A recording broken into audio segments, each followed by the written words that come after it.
Bevilacqua Perícia Judicial. Direito trabalhista brasileiro, comparado ao americano. A farsa e a história do 13º salário no Brasil. Parte A. A história do 13º e as narrativas que já vinham sendo feitas pelo Partido dos Trabalhadores à época. O 13º salário não existe.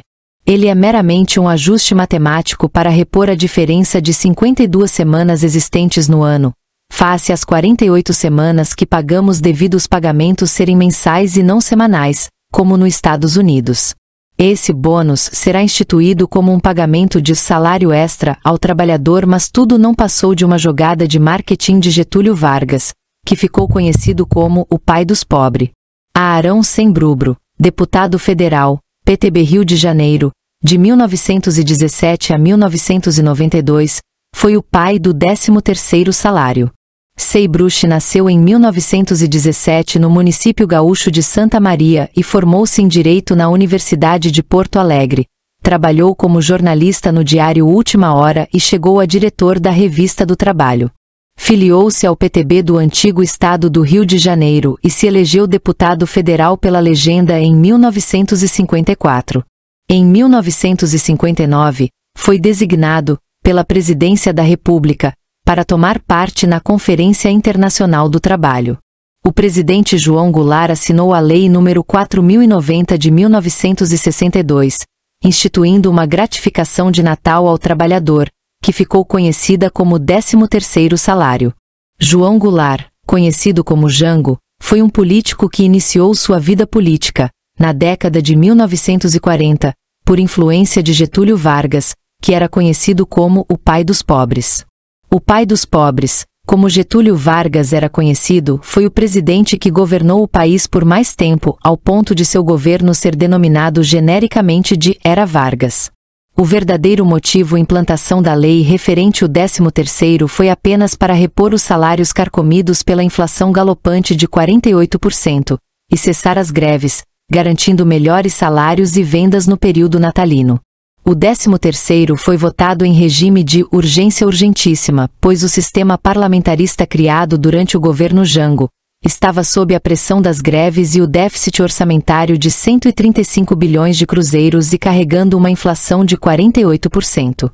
O pai dos pobres, Getúlio Vargas, foi o presidente que governou o país por mais tempo, ao ponto de seu governo ser denominado genericamente de Era Vargas.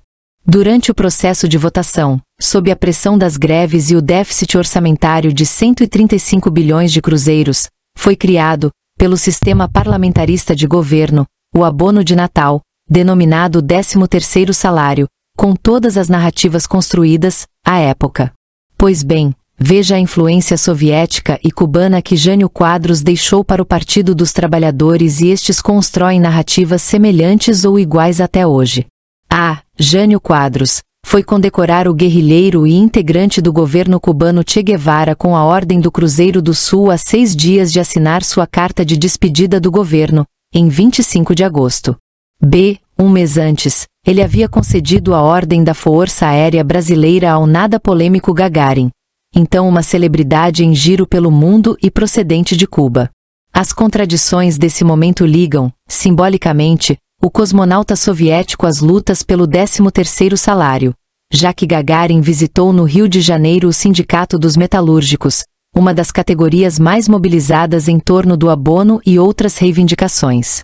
Aprovado em segundo turno no dia 24 de abril de 1962 na Câmara, o PL 440-TC em 1959 motivara a convocação de uma greve geral em São Paulo, iniciada em 14 de dezembro do ano anterior, quando aquela casa adiou por 48 horas a votação em definitivo do projeto. Bevilacqua Perícia Judicial. Direito trabalhista brasileiro, comparado ao americano. Parte B. A farsa e a história do 13º salário no Brasil. Direito trabalhista nos Estados Unidos.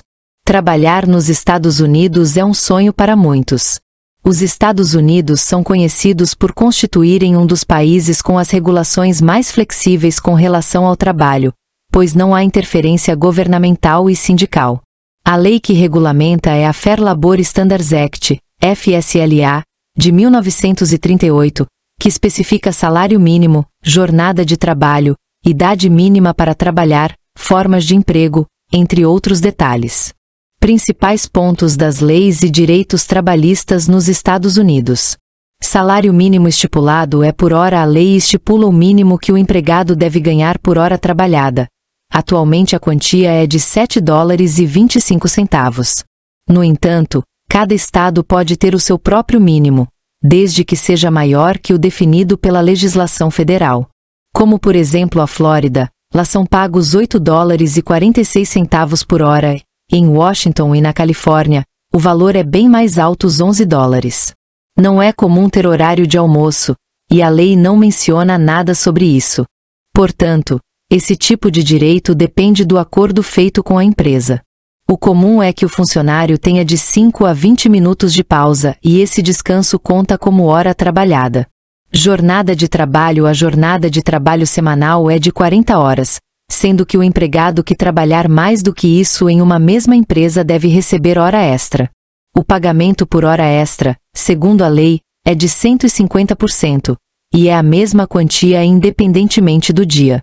O empregado não ganhará mais por estar em serviço no domingo, no feriado ou no período noturno.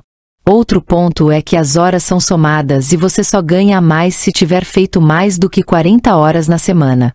Menos direitos trabalhistas e mais dinheiro no bolso.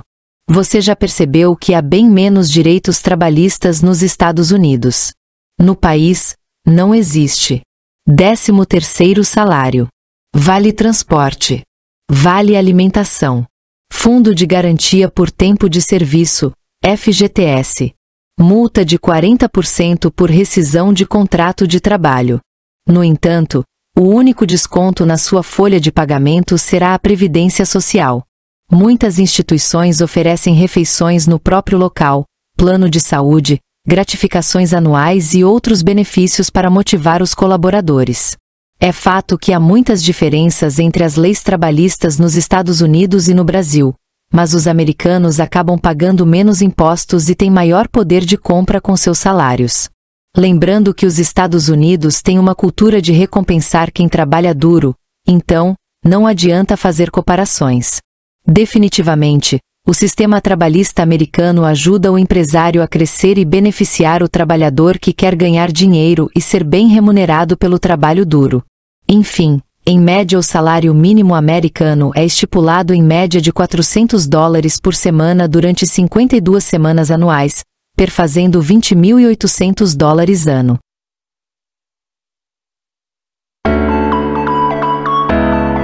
Bevilacqua a perícia judicial. Direito trabalhista brasileiro, comparado ao americano. A farsa e a história do 13º salário no Brasil. Parte C. Política trabalhista no Brasil. Mais direito trabalhista com mais impostos e menos dinheiro no bolso. Política trabalhista no Brasil é maior o controle governamental voltado apenas para arrecadação bilateral. Em contrapartida, oferece alguns penduricalhos em forma de benefícios sociais, tais como 13º salário, vale transporte, vale alimentação, Fundo de Garantia por Tempo de Serviço, FGTS, multa de 40% por rescisão de contrato de trabalho, e que por via indireta é descontado do salário do trabalhador. Mas tudo não passou de uma jogada de marketing de Getúlio Vargas, que ficou conhecido como o pai dos pobres. Na verdade, o 13º não é abono natalino, nem gentileza, é o simples pagamento pelo tempo trabalhado durante o ano e não recebido em seu devido tempo, por determinação e intervenção da legislação trabalhista comunada com o Sindicato dos Trabalhadores. Um simples cálculo aritmético demonstra claramente a farsa por trás do 13º salário. Suponhamos que um trabalhador ganhe R$1.000 por mês. Multiplicando-se esse salário por 12 meses, ele receberá um total de R$12.000 por ano. Se o trabalhador recebe R$1.000 por mês, e o mês tem 4 semanas, significa que ganha por semana R$250. O ano tem 52 semanas. Confira no calendário se tens dúvida. Se multiplicarmos 250, salário semanal, Por 52, número de semanas anuais, o resultado será de R$13 mil anuais. E ainda assim os trabalhadores acreditam piamente que o 13º é um salário extra, e que é dado pelo pai dos pobres, e que o atual pai dos pobres ainda dá muito mais. No sentido figurado, significa que dá algo em substituição ao que tirou antes, ou seja, dá a abóbora porque tirou a picanha. Enfim, a diferença de R$1.000 significa a diferença salarial não paga ao longo do ano por conta de diferenças semanais. Ou seja, 52 semanas, menos 48 semanas, são igual a 4 semanas, que equivale ao benemérito 13º. Diante dessa constatação, o empresário é colocado a cumprir a legislação, pois de qualquer forma que o fizer diferente será penalizado. Eis que a legislação trabalhista é muito paternalista. Poucos dias depois de assumir o comando do Tribunal Superior do Trabalho, o ministro Ives Gandra Filho declarou ao jornal O Globo em 29 de fevereiro de 2016 que a Justiça do Trabalho ainda é muito paternalista, pois dá de mão beijada R$1 milhão para um trabalhador, por danos morais, quando não há nada previsto na legislação trabalhista sobre o assunto. Deste modo, tanto o trabalhador como o empresário estão presos à legislação imposta pelo pai dos pobres.